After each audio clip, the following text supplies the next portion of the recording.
প্রয়াত শিল্পী সুবল সরকারের স্মরণসভা অনুষ্ঠিত হল জয়দেব কেন্দুলিতে।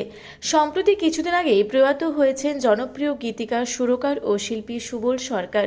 তার মৃত্যুর পর তাকে শেষ শ্রদ্ধা জানাতে হাজারো শিল্পী বিভিন্ন জায়গা থেকে উপস্থিত হয়েছিল তার বাড়িতে।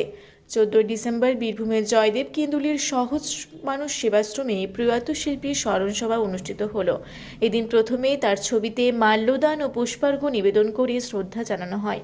তারপরে উপস্থিত শিল্পীরা প্রয়াত শিল্পী সুবল সরকারের স্মৃতিচারণা করেন। সেই সঙ্গে গানের মাধ্যমেও শ্রদ্ধা জানানো হয়।